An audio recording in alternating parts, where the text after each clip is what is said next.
নমস্কার, চলে এসেছি আপনাদের প্রিয় শো নিয়ে, স্যাটারডে ম্যাটিনি শো।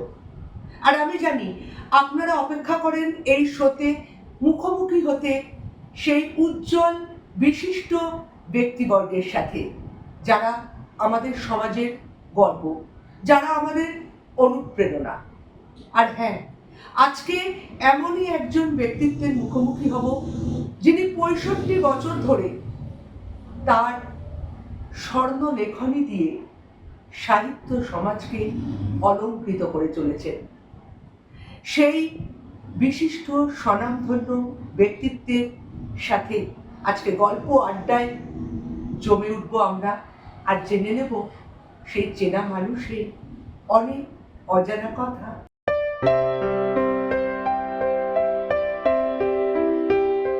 আজকে আমরা পেয়ে গেছি বিশিষ্ট কবি এবং লিটিল ম্যাগাজিন ফোরামের সভাপতি স্বনামধন্য কমল দে শিকদার মহাশয়কে।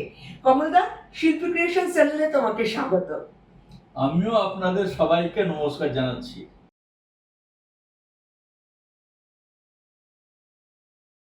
বিগত 65 বছর ধরে তুমি লেখালেখির জগতে, তোমার এই জার্নিটা মানে শুরু থেকে একটু যদি আমাদের সাথে শেয়ার করো। আসলে আমার তো বাংলাদেশে জন্ম, কুষ্টিয়াতে, নদিয়া। তা সেখান থেকে যখন আমাদের এদেশে আসতে হয়, তা এদেশে আসার পরে আমরা দেখা গেল আমাদের আর কিছুই নেই। আমাদের বাংলাদেশেও আমরা রাজা মহারাজা ছিলাম না, কিন্তু সামান্য সঙ্গতি ছিল। সেটুকু যখন আমাদের চলে গেল, এদেশে এসে আমার প্রথম আমাদের লক্ষ্য ছিল, মানে আমার বাবা আমাকে বলেছিল যে তুমি যেন তেন প্রকারণ তোমাকে লেখাপড়াতে ভালো হতে হবে, আদারওয়াইজ আমাদের আর কোনো উপায় নেই। সেই থেকে আমি পড়াশুনোর দিকে বড় বেশি মন দিই। আমার কবিতা লেখার অভ্যাস ছিল, কিন্তু বাবা বলেছিল ওসব কবিতা থাক, আগে তুমি ইঞ্জিনিয়ার হও, যদি তুমি ইঞ্জিনিয়ার হতে পারো তাহলে দুটো খেতে পারবে।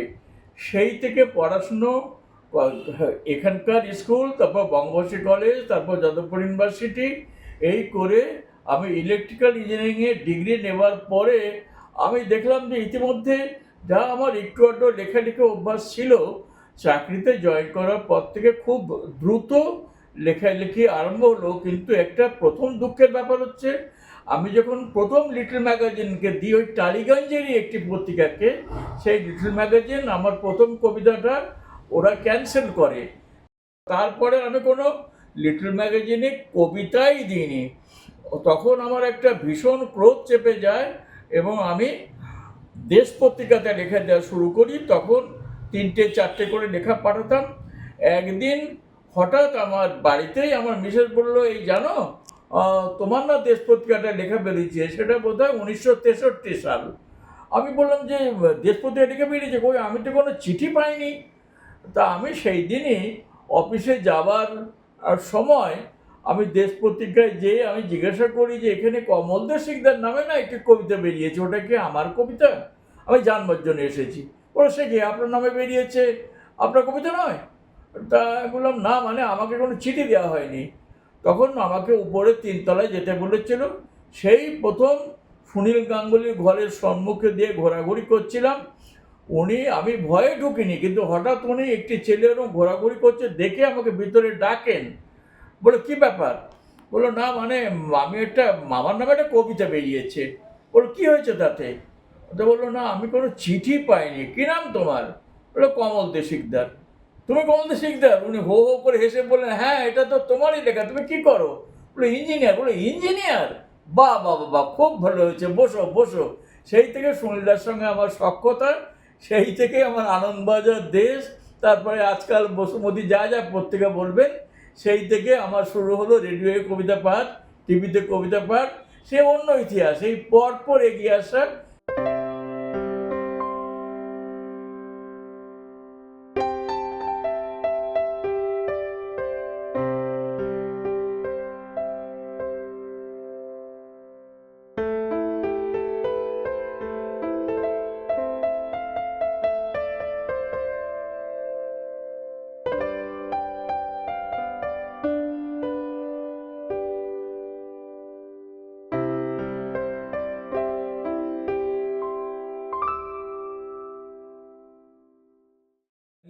আসার পেছনে কিন্তু সুনীল গাঙ্গুলি ছিল, নীরেন্দ্রনাথ চক্রবর্তী ছিল, আমাদের আনন্দ পাবলিশার্সের বাদল বসু ছিল, আমার শঙ্খ ঘোষ ছিলেন। আসলে এটা একটা জার্নি, এবং সেই সময় আমি আস্তে আস্তে না ওই ভূত সন্ধ্যার মেম্বার হই। সুনীল আমাকে বলেন, তুমি লেখালেখি ভালো করছো, ভূত সন্ধ্যার মেম্বার হও।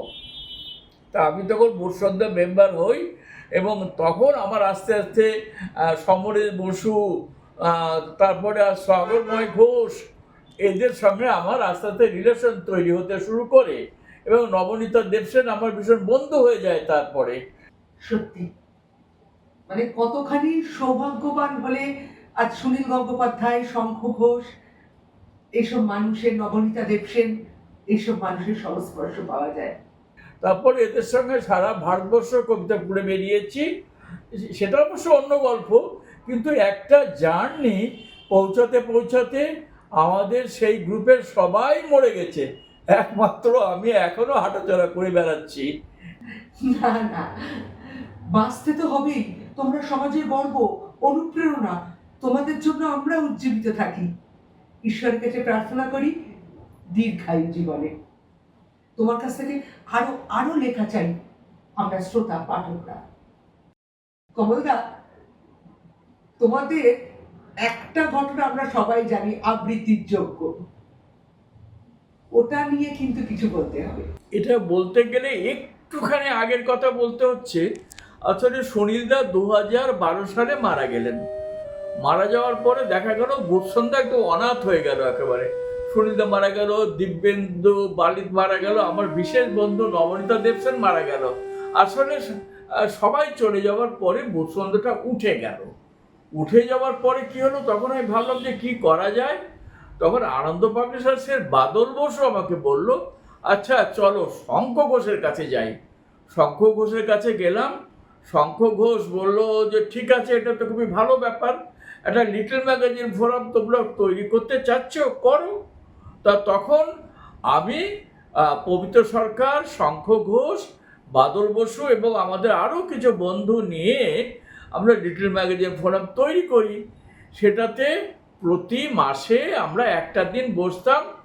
শঙ্খদা প্রায় আসতেন এবং আমাদের ভালো লাগতো। শঙ্খদা তো কথা খুব কম বলেন, শঙ্খদা চুপ করে বসে থাকতেন, আমরা কবিতা বলতাম, উনি দু একটা কথা বলতেন কি বলতেন না। আমরা একটা সময়, আমরা দুর্দান্ত সময় ছিল, হঠাৎ কোভিডে শঙ্খদাও মরে গেলেন।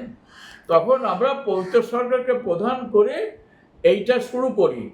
এর আগে হচ্ছে হঠাৎ মনে হলো যে একটা পাবলিশার আমাদের বললো একটা আবৃত্তিযোগ্য কবিতা করে দিতে। আমার তখন মনে হলো যদি শঙ্খদাকে পবিত্রদাকে পাই, বাদলদে আমাকে বললেন শঙ্খদা পবিত্রদাকে ধরো।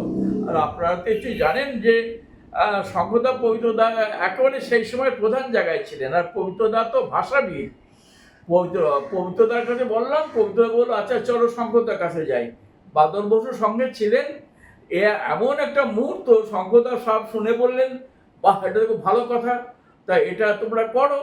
তা আমি সেই কাজে হাত দিয়ে খুব বিপদে পড়লাম, কারণ 200 বছরের ব্যাপার তো। তা আমি যখন জিজ্ঞাসা করলাম প্রথম তাহলে 1815, আমার 2015-তে বেরিয়েছে বলে 1815-তে গেলাম। শঙ্খদা বললো 1815 হলে আমাদের কবিতার প্রথম ধরতে হবে ঈশ্বরগুপ্তকে। আমি যখন শঙ্খদা, ও শঙ্খদা আমি তো ঈশ্বরগুপ্তের কোনো কবিতাই পড়িনি। শঙ্খদার এত মেমোরি, উনি বললেন ওনার বইটা নিয়ে এসো, ওনার 48 নম্বর পাতায় এই কবিতাটা আছে, আর 56 নম্বর পাতায় এই কবিতাটা আছে, এই দুটো দিয়ে তুমি শুরু করো। আমি সেই অভিজ্ঞতা ভুলবো না, যে একজন মানুষ একজন নামের সমস্যা বলতে পারছে। আমি বললাম যে সমস্ত এবারে ওই লেখা কী করে নেব, ও বুদ্ধদেব বসু বলো কোনো ব্যাপার নেই, আমি ওদের মেয়েদের বলে দিচ্ছি, ওর মেয়েদের কাছে পারমিশন নিয়ে এসো। তো এইভাবে সুনীলদার পারমিশন, আমি সঙ্গে সঙ্গে সাথী বৌদি আমার আপনজন, সাথী বৌদির কাছে পারমিশন নিলাম। এরকমভাবে সমস্ত লেখকদের কাছে পারমিশন নিলাম। আমাকে শঙ্খদা সাহায্য করলেন, পবিত্রদা সাহায্য করলেন। একটা বিশাল বই বেরিয়েছে, সেই বইটা আমি দেখাবো আপনাদের, আমার কাছে আছে, সেটা বিশাল মোটা বই। তা সেই ওই যে 2015 থেকে পেছনে 1815, সেইটাতে যে লেখক বাঁচা হলো, আমি সমস্ত লেখক বেছে আমি ওদের হাতে দিলাম। কিন্তু শঙ্খদা এবং পবিত্রদার কতকগুলি লেখক বাদ দিলেন, এবং সেইটা বাদ দেওয়ার পরে যে বইটা তৈরি হলো, সে বইটা আমার কেন অবাক লেগেছে যে কবিতার বই আজকে প্রায় 40,000 বিক্রি চলছে, এবং লজ্জার সঙ্গে বলতে হয় যে প্রতি বছরে এরা বই থেকে আমাকে বেশ রিটার্নও দেয় আর কি। তা এই একটা বই আমার খুব গর্বের সঙ্গে। এরপরে আমি আবার ছোটদের আবৃত্তি কবিতা পড়েছি ভবানী প্রসাদ মজুমদারকে নিয়ে।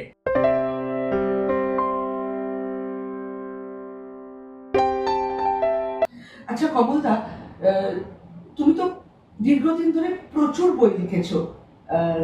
এখন অবধি তোমার কতগুলো কবিতার বই বেরিয়েছে? আমার এ পর্যন্ত 20টি কবিতার বই বেরিয়েছে। তুমি লিটিল ম্যাগাজিন ফোরামের সভাপতি পদ অলঙ্কৃত করে আছো দীর্ঘদিন ধরে। এই জার্নিটা কিভাবে, এটা যদি আমাদের দর্শকদের সাথে শেয়ার করো। এই জার্নির পেছনে একটা গল্প আছে। আমরা যারা আনন্দবাজার দেশে লিখতাম তাদের একটি সংগঠন ছিল। সংগঠনটি বাংলার একটি বিখ্যাত সংগঠন, যেটা বুথ সন্ধ্যা, যার প্রধানে ছিলেন সুনীল গাঙ্গুলি, সাগময় ঘোষ, সমরেশ বসু, বুদ্ধদেব গুহ, মানে এত নাম, নবনীতা দেবসেন, বিজয়া মুখোপাধ্যায়, শরৎ মুখোপাধ্যায়, মানে একটা বিশাল গোষ্ঠী ছিল। তা সেই গোষ্ঠী, এটা আমাদের প্রতি বুধবারে আমরা বসতাম। সে এক মজার দিন ছিল। রাত্রি 12টা 1টা বেজে তো লোকে আসতে চাইতো না। হয়তো মাঝরাত্রে বুদ্ধদেব গুহ তিনি গান গাইতে শুরু করলেন। সেই থেকে সমর বসু মনে করলেন আমি বুঝি কম গান গাই। উনি একসময় আলকাপ দলে ছিলেন, তা উনি সেই নেচে নেচে যে গানগুলো গাইতেন, উনি আবার সেই গান শুরু করলেন। শেষে সুনীল গাঙ্গুলি, উনি বোধহয় একটু অন্যরকম, আসলে আমরা তখন অন্য কিছু খেয়েছিলাম আর কি। তখন সুনীলদা বললেন আমি গাইবো বলে, সুনীলদা হেরে গলায় এমন রকমের সঙ্গীত গাইতে আরম্ভ করলেন যে পাশে সুবিনয় বসু, বিশিষ্ট সঙ্গীত শিল্পী, রবীন্দ্রসঙ্গীত শিল্পী, ওরে শুনে এবার তুমি থাকো, বরং আমি গাই। এইসব দিন আমাদের ছিল। কিন্তু হঠাৎ কি হলো, এক এক করে সেই মানুষগুলো মারা যেতে আরম্ভ করলেন। মানে সমরেশ বসু মারা গেলেন, সাগময় ঘোষ মারা গেলেন, একের পর এক। আমাদের প্রিয় দাদা কাম বন্ধু শক্তি চট্টোপাধ্যায়, তার মৃত্যুর কথা বললে আপনারা অবাক হয়ে যাবেন। হঠাৎ আমি শুনলাম, আমি তখন ডিস্ট্রিক্ট ইঞ্জিনিয়ার বর্ধমান, কলকাতা থেকে আমাদের তখন সংস্কৃতি মন্ত্রী ছিল বুদ্ধদেব ভট্টাচার্য, তখন তিনি, সুনীল গাঙ্গুলি, এরা সব হঠাৎ আমাকে ফোন করলেন যে শক্তি চট্টোপাধ্যায় মারা গেছে। হ্যাঁ, আমাকে বললো শান্তিনিকেতন এক্সপ্রেস আসছে, তুমি তাড়াতাড়ি দেখো ট্রেনটা যাতে স্টেশন সুপারিনটেন্ডেন্ট তাড়াতাড়ি ছেড়ে দেয়। তা আমি বর্ধমানে ছুটে আমার জিপ নিয়ে স্টেশনে এসে আমি স্টেশন মাস্টারকে বলি, আমাদের সংস্কৃতি মন্ত্রী রয়েছেন, আমাদের সুনীল গাঙ্গুলি এবং সবাই রয়েছেন, তা আপনি দেখুন কবি শক্তি চট্টোপাধ্যায় আসছে। সেটা একটা অন্য গল্প, কিন্তু আমি ভাবছি যে কবি চট্টোপাধ্যায় আসছেন, আমি স্টেশনে খুঁজে বেড়াচ্ছি ওই ট্রেনে কোন ট্রেনে আছে। আপনারা অবাক হয়ে যাবেন, অত বড় একটা কবি কোথাও খুঁজে পাচ্ছি না। একটা কম্পার্টমেন্টের থেকে দেখলাম হু হু করে জল বেরোচ্ছে। আমি দৌড়ে উঠলাম, উঠে দেখি দুটো বরফের চাঙের উপরে কবি শক্তি চট্টোপাধ্যায় আকাশমুখী তাকিয়ে আছেন। কবি একা, সবাই ফেলে পালিয়েছে, কবি একা চলছেন কলকাতার পথে। আমাকে কাঁদিয়ে দিয়েছিল। আমি নিচে নেমে এসে, তখন তো মোবাইল ছিল না, ল্যান্ডফোনে বললাম যে এই অবস্থা। বললো ঠিক আছে তুমি আগে দেখো, উনি আসুন, আমরা হাওড়া স্টেশনে যাচ্ছি। সেটা অন্য ইতিহাস, তবে এটাও আমার জীবনে ঘটেছিল। কিন্তু হঠাৎ যখন এরা সবাই মরে গেলেন, তখন আমার কোনো উপায় ছিল না। সংগঠন করা মানুষ, আমি শঙ্খদার কাছে গেলাম। আমাকে নিয়ে গেলেন আনন্দ পাবলিশার্সের বাদল বসু এবং আরো আমাদের কয়েকজন বন্ধু, তার ভিতরে লিটল ম্যাগাজিন বন্ধু দীপেন বাদুড়ি, তাপস সাহা, এরা সব। তা নিয়ে আমরা গেলাম। সেখান থেকে পবিত্র সরকার থেকে শঙ্খদার করে এটা একটা ঠিক হলো।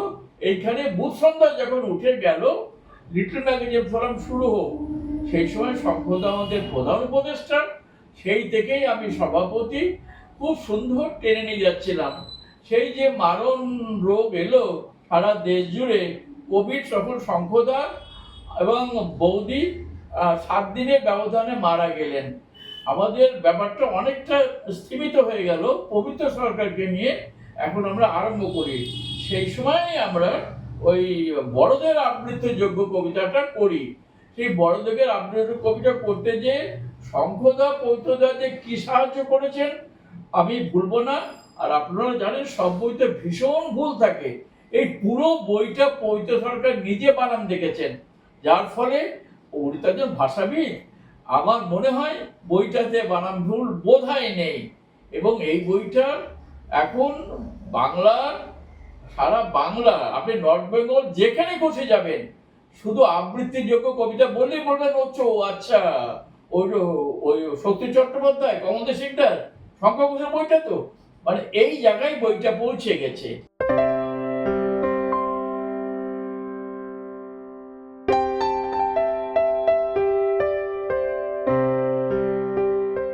আমি অবশ্য ভবানী প্রসাদ মজুমদারকে নিয়ে একটা ছোট আবৃত্তিযোগ্য কবিতা করেছি। এরপরে আবার সাথী বৌদির পারমিশন নিয়ে সুনীল গাঙ্গুলির বাছাই কবিতা বের করেছি গত বছর।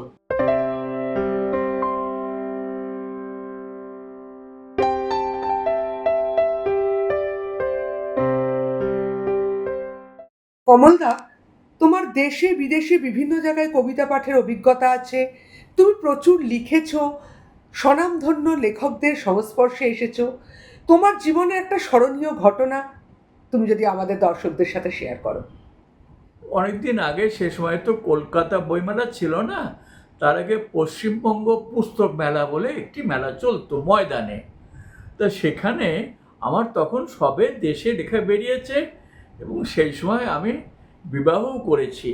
যেহেতু সরকারি অনুষ্ঠানে প্রথম কবিতা পড়তে গেছি, একটা ইয়ং ছিল, কত আর বয়স হবে তখন, তাতে যখন মহান কবিরা সব বসে আছেন তখন চেয়ারে বসতো না, সবাই ফরাস পেতে বসতো। সেখানে শুদ্ধসত্য বসু রয়েছেন, বিরাম মুখোপাধ্যায় রয়েছেন, অমিতাভ দাশগুপ্ত রয়েছেন, রাম বসু রয়েছেন, এরা সব রয়েছে। তখন আমি প্রথম জুনিয়র মোস্ট কবি হিসেবে উঠে মঞ্চে কবিতা পড়তে গেছি। আমি খুব আশা নিয়ে, আমার বিবাহিত আমার স্ত্রী এবং আমার শালী তারা দর্শক আসনে রয়েছে। আমি কবিতার সবে মাইকে স্ট্যান্ড নিয়ে কবিতা পড়তে গেছি, তখন এরা বললেন একে একে হাঁটাও হাঁটাও, একে আবার কে? তখন সঞ্চালক বললেন যে ইনি একজন ইঞ্জিনিয়ার কবি, দেশে লিখছেন, খুব ভালো লিখছেন। এবং তখন তো জানেন যে সরকারিভাবে আমন্ত্রণপত্র পাঠানো তো, তা ইনি আমন্ত্রণপত্র পেয়েছিলেন, না না না না ও যদি পড়ে আমরা পড়বো না, নাও নাও নাও।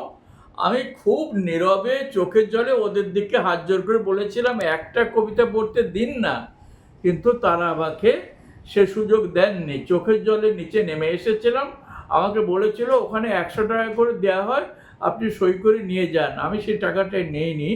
আমি আমার নববিবাহিত স্ত্রীর কাছে যে বোকার মতো কেটে ফেলে দিয়েছি। স্ত্রী বলেছিল তুমি না ইঞ্জিনিয়ার, তুমি এর শোধ নেবে। আবার শাড়িও কিন্তু তার চোখেও জল ছিল। তারপরে আমার যে লড়াইটা ছিল, যেমন আমি আস্তে আস্তে বিভিন্ন ডিস্ট্রিক্ট ইঞ্জিনিয়ার হলাম, আস্তে আস্তে উপর থেকে উঠতে উঠতে একদম ভিজিলেন্সের চিফ ইঞ্জিনিয়ার হয়ে গেলাম। সেসবের ভিতরে এই যে কবিতা বলার একটা ব্যাপার ছিল, এই যে লড়াইটা ছিল, এই লড়াই থেকেই আমার আস্তে আস্তে আমার দেশে যখন লেখা বেরোলো, এবং এই সব পরপর মানে দেশ, আজকাল, প্রতিদিন, যা বলবেন আর কি, সব পত্রিকায় যখন লেখা বেরোলো, তখন বাগুইহাটিতে একটা কবিতা উৎসব হচ্ছে। সেই উৎসবে প্রধান অতিথির আসনে আমি, আর সভাপতির আসনে অমিতাভ চৌধুরী। তা আমাকে উনি দেখে উনি আমায় চিনতে পেরেছেন। উনি আমাকে বললেন, কমল, আমাদের ভুল হয়েছিল। আমি তখন চোখের জলে সেই আসরে ওনাকে পায়ে হাত দিয়ে প্রণাম করেছিলাম। এ আমার কাছে এক অনন্য স্মৃতি। অপূর্ব, মন্ত্রমুগ্ধের মতো শুনছিলাম এই কথা। আমি জানি আমার দর্শকরাও শুনছিলেন। সত্যি একজন লেখক, শিল্পী, সাহিত্যিক বা যে কোনো ক্ষেত্রের মানুষ হোক না কেন, সকলের কিন্তু বড় হওয়ার পথ কুসুম বিছানো হয় না। আমাদের অনেক অবহেলা, অনেক অনাদর, অনেক যন্ত্রণা সহ্য করে এগিয়ে যেতে হয়, কিন্তু সেই পথ অতিক্রম করে যখন এক মুখ হাসি আসে না, তখন গর্বে বুক ভরে ওঠে। আজকে কিন্তু কমলদার এই ঘটনাটা আমাদের জীবনে একটা বিশাল অনুপ্রেরণা দেয় আর বলতে শেখায়, হাল ছেড়ো না বন্ধু, বরং এগোও সজোরে।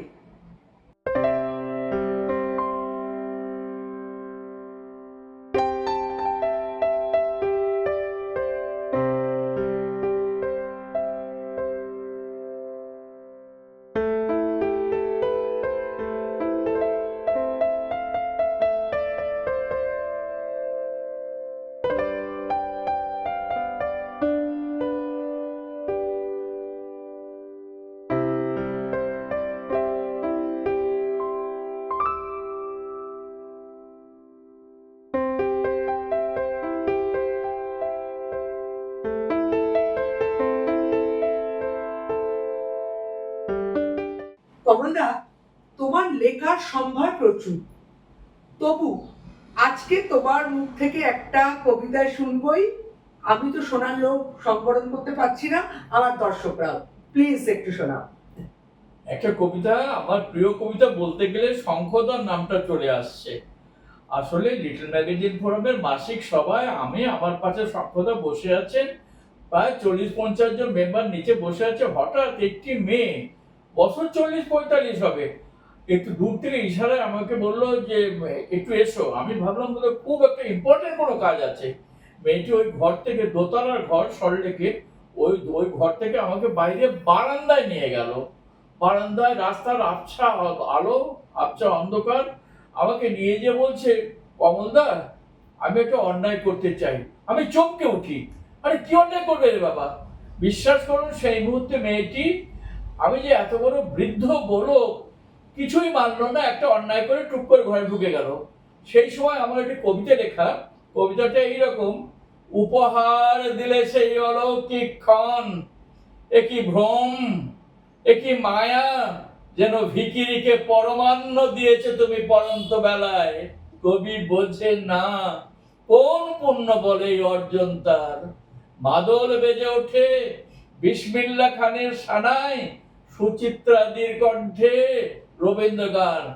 সঙ্গত কারণে সময় তার ধাবমান অর্শের অভিমুখ বদল করে সুন্দরের সম্মুখে এসে দাঁড়ালেন হতবাক।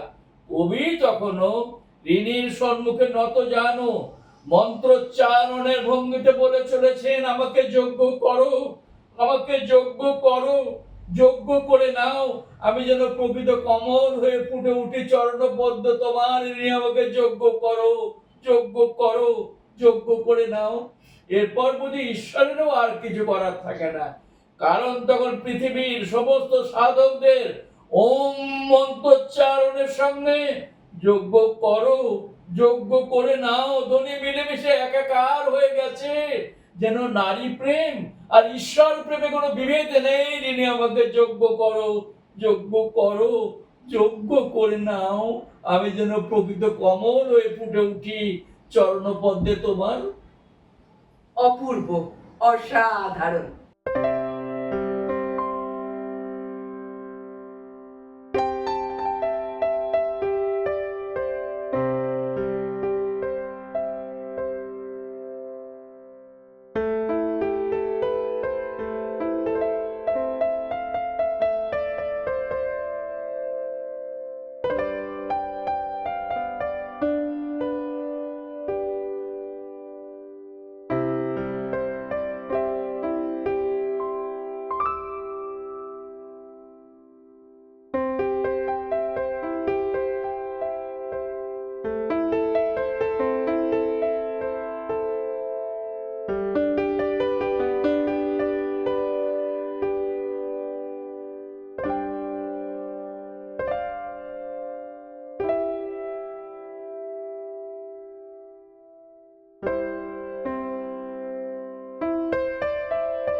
কমলদা, আমরা আন্তরিকভাবে ধন্য ও কৃতজ্ঞ যে তুমি তোমার এত অমূল্য সময় থেকে, ব্যস্ততম সময় থেকে শিল্পী ক্রিয়েশনসকে সময় দিয়েছো। আমি নিজেও তোমাকে বা তোমাদের চ্যানেলকে আমি ব্যক্তিগতভাবে আমি আমার শুভেচ্ছা জানাতে চাই যে এতক্ষণ কত দূর থেকে এসে যে তোমরা আমার জন্যে নিজেরাও যে সময় ব্যয় করলে, এর জন্য আমাকে তো কৃতজ্ঞতা প্রকাশ করতেই হয়। নমস্কার।